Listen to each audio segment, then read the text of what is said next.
Hi, this is Deborah Atkinson, founder of The Voice for Fitness, and this we're about to enter is Sleeveless season. So this is your Dare to Go Sleeveless series. I'm going to put together a whole series of arm and shoulder exercises that will help tone all of those muscles that you want showing and glowing in order to go sleeveless this season.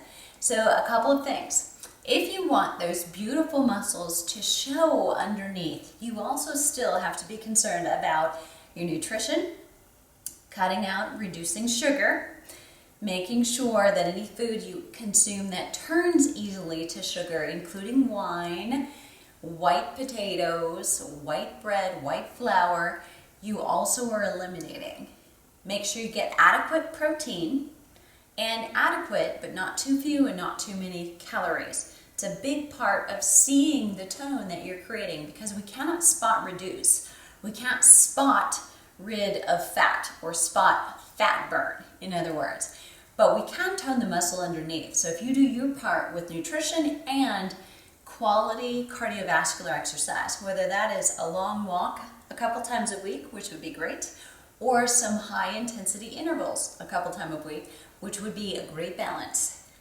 Either one and both are probably the best program, but they're also necessary in order for you to see those muscles come out. So with that in mind, I will show you exercises that work all the muscles in your upper body. So we're going to focus on your bicep, the Popeye muscle, the tricep in the back of the arm, which for a lot of us is the bat wing, and we're going to show you how to make that bat wing hot wings.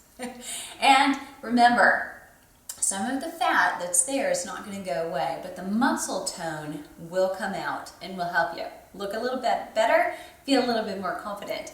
So how much weight do you need?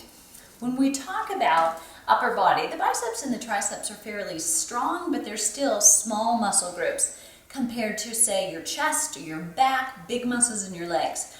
So we're going to go a little bit lighter, and we're going to focus on a series of repetitions that is smart exercise because the biceps crosses your elbow and your shoulder.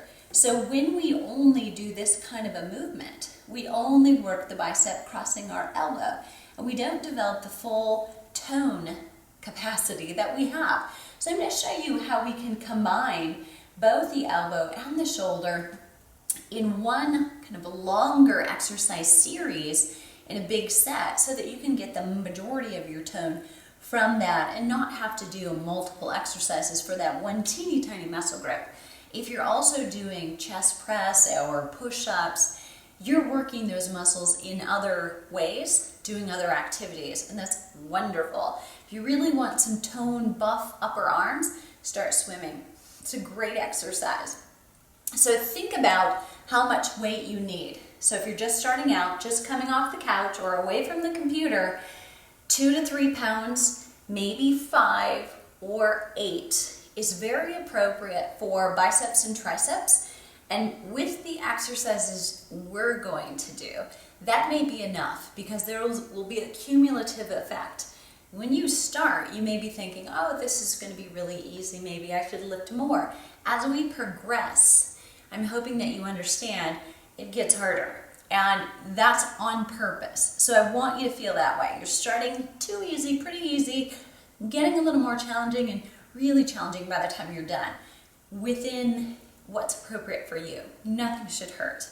So with shoulders, we have the middle shoulder or medial deltoid muscle, your frontal and your rear. So there are 3 in there that really give you an overall nice rounded shoulder pad without the shoulder pad. You want to work all of those, and most of us actually have overdeveloped or tighter anterior shoulder muscles, not necessarily stronger, but tighter, which is not a great combination. So we're going to try to not overdo that whenever we work the front. We're going to be very focused on keeping the back muscles intact so it doesn't drag your shoulders more forward, but it keeps you open and broad across the chest. So with that, just so you know, for economical and convenient reasons, I have 2 cans of beans. So black beans, they tend to be a little heavier than soup. They are 25 ounces, about 1.5 pounds. That's not a huge weight. I could probably do a little bit more, but with the kind of exercise we're about to do, and doing all of these in a series, 3 to 5 pounds might have been enough for me too. And I'm a seasoned weightlifter. So with that, plan where you need to be. I'd rather have you tomorrow feel like, I think I could have done more, than to feel tomorrow like, I think I did too much. Okay, so always forward is much, much better. So pace yourself, and here's how to use the tape. So each of these exercises is going to be separately on its own clip. And I'm going to turn this video off after the introduction so you never have to hear it again. You can skip right over it. But the rest of the exercises will not have this introduction. They'll go right into how to, why to, and what to do, and then stop at the end of that exercise and go right into the next one. So ideally, you'll do each of them strung together once you get started. All in one day, twice a week. 3 times is icing on the cake, but you don't need it, probably, especially if you're doing other things. If you're swimming, you're using your arms. If you're also doing weight training that involves push-ups or chest press and rowing actions, you are using biceps and triceps. You are using your shoulders. So we don't want you to overdo it. And smartly do this on the same day you do those. Don't exercise every day, those same muscle groups, or we make you a little prone to injury because we don't give you enough recovery. So if you have questions, contact me below in comments, whether you're seeing this on Facebook or you're seeing this on YouTube, and I will be happy to answer. So with that, we're going to get started.